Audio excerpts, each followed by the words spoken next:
Okay, do I just press there? Yeah. Okay, I'm going to talk about support, which is the evil thing, I think, in most people's minds. I don't know if you'd agree. I'm quite proud of support at heart because we try and listen to our customers. I've spoken to a couple of you, just these guys here. I probably know more of you through the ticketing system. I'm Leon, so if you've spoken to me and I sort of don't recognise you, just come and say hello, and that'd be quite nice. Cool.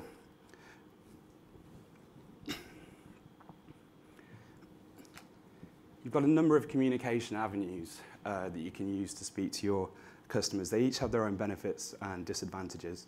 I'm going to go through them sort of stage by stage. Some of them may suit you better than others, but I mean, I have my personal favourite, which I'll sort of get to.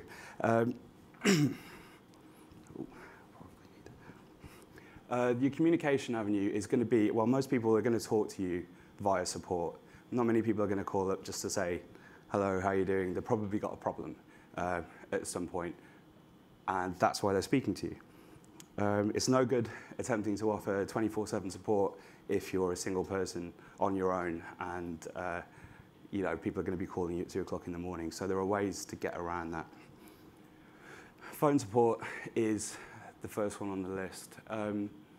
It's probably the thing that's asked for by most people, especially if they are new to hosting, they're not very confident. They want that feeling of being able to call somebody at any time and speak to somebody. The problem with it is it's not the most effective way of supporting a lot of customers easily.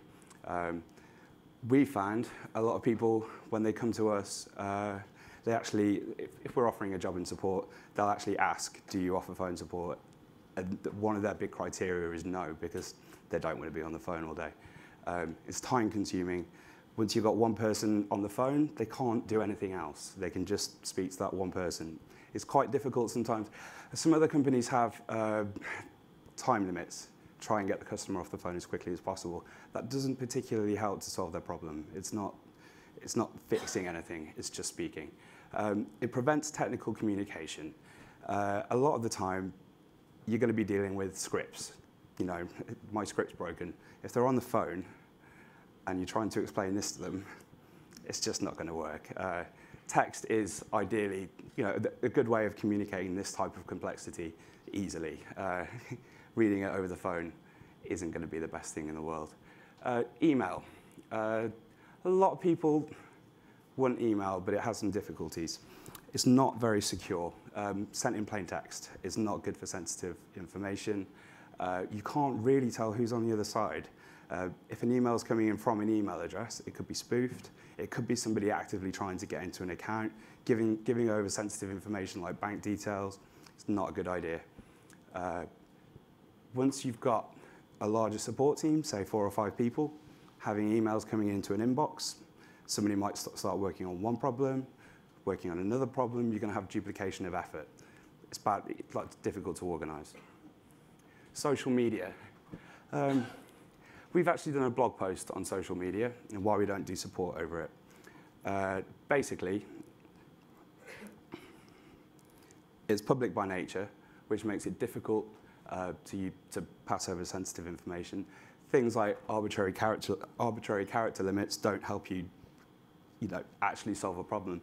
But it does have some positives, which is just general communication with your customers. This is if they tweet you and say, hello, my site's down, then it's a good way to point them towards your support avenues rather than trying to fix it over Twitter. Again, it's secure. You can't use it for sensitive information. Live chat. It can be good. It can be really good, but it depends entirely on how you do it. I mean, our live chat, I think we use only for sales because it's not authenticated. So as you come onto our live chat system, you could be anyone, anybody at all. So it's kind of useful for sales-related questions, but again, not dealing with technical problems. It's also a bit prone to abuse. We end up with a lot of people turning up in a live chat claiming to be, well, I won't give any, some rude names, should we say, and they won't leave. They're difficult to deal with, and it stresses out your support team. Okay, this is the gold star, in my opinion. It's a ticketing system. There are a number of reasons why this is useful. As soon as a ticket's raised, you know who you're speaking to. It's authenticated through the account. You don't need to go through the trouble of asking security questions, that whole kind of layer of overhead of finding out who you're speaking to. You can combine telephone support, live chat, and email into a centralized ticketing system, which lets you be a little bit more flexible with how you're going to speak to people and also keep the advantages of that. Main advantage, which I really, really believe in, is company-wide visibility.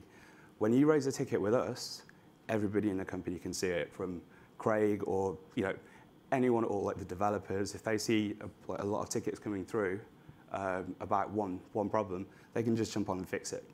A lot of our support staff jump on from home, start to help. For you guys, the relevance here is probably, again, if you've got just you or just a few of you and you want to go on holiday or you want to do something that's not next to your desk, you can still operate and you can still speak to people. The ability for members to peek at a support issue. This is good for training, basically, just watching the tickets come through as they go. You can't do that with phone calls. Once a phone call's been made, you can go and listen to the recording, but it doesn't really help anyone going forward. Template system. Now, we don't really like to use scripted templates too much, but something that Craig put forward a few years ago was a staff editable templating system, which kind of changes and evolves as problems change and evolve. So you're not left with very outdated templates saying, well, it's probably this or it's probably that. Finally, well, this might not be so relevant, but we integrate our ticketing system with the hosting platform. So when you raise a ticket, a bunch of diagnostic information comes through and shows whether DNS is pointing at the right place, if it's pointing at an odd place, lets you jump straight into the package, and all of that type of thing is benefits of a ticketing system. Okay, so you're going to have a few different types of customers. What I'm going to say about them is probably a little bit controversial, but I do think it's correct. You've got your corporates. They're generally professional and experienced, and they understand your limitations, and they won't expect crazy things from you. They are very professional, they can communicate effectively, but they will have mission-critical sites, which, as you may have realized, they won't accept downtime. They will leave you if you can't provide the required service, and they can potentially be very high resource users, which is then a drain on support. You've got the web people. These are my categories, by the way. I'd probably guess most of you guys come under this category. They're engaged customers, they're knowledgeable and passionate about technology, and they offer really good feedback and advice. I think maybe some of you guys have had stuff that's like you've actually seen altered in Harper because of your suggestions. The feedback forms come through all the time. We constantly make changes. And that's something that you can provide to your customers as well. They may evangelize your support on social media, but they're going to want bleeding edge features, which aren't always, they're not always suitable for mass hosting. Okay, so you want to kind of provide a service for the most people, but if they're a little bit bleeding edge and they want the very latest packages and the very latest software, it's not going to be the most stable, and it might not be suitable for everyone. Again, high resource users, which will put extra pressure on support. Service customers, your little old lady. Quite often have a single website. They probably won't use many resources. They probably won't pay a lot of money. As a host, they might see you, if you're a pure host, they might see you as an extension of the designer, in which case they're going to maybe make requests to change the site, which isn't something, if you're not a designer yourself and you're just a host, you won't be able to do. If you are a designer, they may see you as a fully managed, I need to change this writing on this page and this. It's not the sort of thing that you can be doing constantly. They basically have unrealistic expectations, and they can be a very, very large drain on support without paying that much money. This is kind of where I'm getting to. The corporate and the web type people are probably, in terms of support, better customers. That's because they understand where you're coming from and what you do. And they tend to be more professional and reasonable. As an example, we had a customer who registered a batch of domains and they made a spelling mistake. They were quite angry. We tried to reverse as many of them as we could, but some you can't. She had one demand, and that was to see the heads of the internet worldwide. These are my heads of the internet. You can pick your own. We couldn't do that, and it took a long time to explain to her why, because she didn't know. She assumed there was a group at the top that could do anything that she wanted, and we were being difficult, and that wasn't the case. She took up a lot of time, and she didn't pay a lot of money, which, I mean, from your guys' perspective, is going to be very important. The main point behind all of this is, from a support point of view, you're better off building your customer base slowly with good, reasonable customers, rather than there's a few people who do, say, 5-year eBay specials. If that works for you, that's fine. But that type of package is prone to a lot of abuse, spamming. You'll end up with a lot of them closed down because they're throwaway. People can just buy them to abuse them for as long as they can get, and you're going to have to be dealing with the support time that involves. Okay, I want to talk about our support structure a little bit, just because I thought you might find it interesting. Everything comes through the ticketing system to begin with, as you can see. We've got a staff of first-line support. They can deal with most of your issues directly. Senior first-line support, similar access. They've all got shell access to web servers, FTP servers, mail servers, so they can check logs. They can do a lot of the things you need. Senior first-line have the same access, but they're just more experienced. They've been working for longer. Second line, which is where I come in, generally there's probably a systemic problem. If it gets that far, something that needs changing. Second line can pass to development, sysadmin, product management for bug fixes, system fixes, and changes in policy. We try and do a little bit of a post-mortem on every ticket, every support call. This is the type of thing that ideally you should be doing too. It saves you a lot of effort down the line. Customer has a problem. They raise a support request, or they check the support database. But they'll either go in one or the other directions. Once you've fixed it, it'll either be a case of documenting what you did. You can document the entire ticket and go, this was the problem, this was the fix, and this is what we can do next time. Bug fix it, document it back into the support database, so next time somebody comes, it's there. I'd encourage you, to be fair at the moment, to operate your own support databases. I personally think that a publicly facing support database will drive traffic to your site because people arrive at it asking questions. I think it's quite useful. Otherwise, bug fix, back to the beginning. Okay, we're probably going to touch on this a little bit later again. Obviously, we offer unmanaged VPSs. We don't offer managed VPSs for a number of reasons. Well, okay, so the advantage of offering managed server support is you can charge a lot of money for it.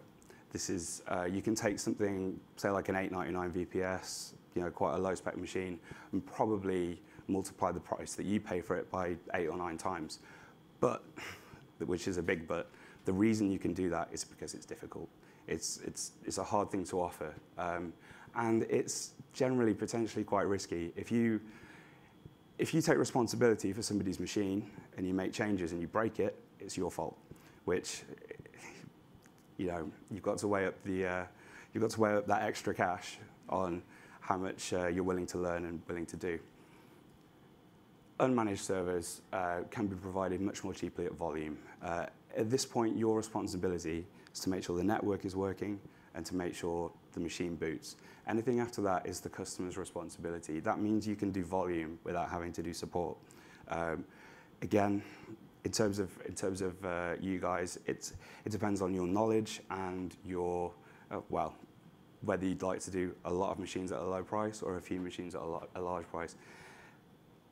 It can hurt your sales. I've spoken to a couple of people here. If you're unconfident about managing your own servers, you won't buy them. This is something that we've seen. Okay, so to end it, just a couple of bits that I tell our staff, just to be super helpful.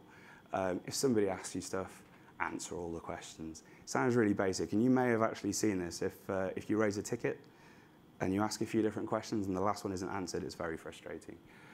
Try and judge the technical ability of your customers and answer appropriately. If you spout jargon, they're not going to understand, they're going to become angry. Find out if the customer understands their own problem. Often the problem that's described to you isn't the problem. They may say the site's down, but the site isn't down. It's the DNS that's wrong, or their browser's having a problem. But a bit of patience will let you sort of get to the root of the problem and then solve it. And finally, just because you've heard the question asked 1,000 times, it doesn't mean they've ever asked it before. They're not being purposely ignorant. They are stuck, and you have to help them from that point of view.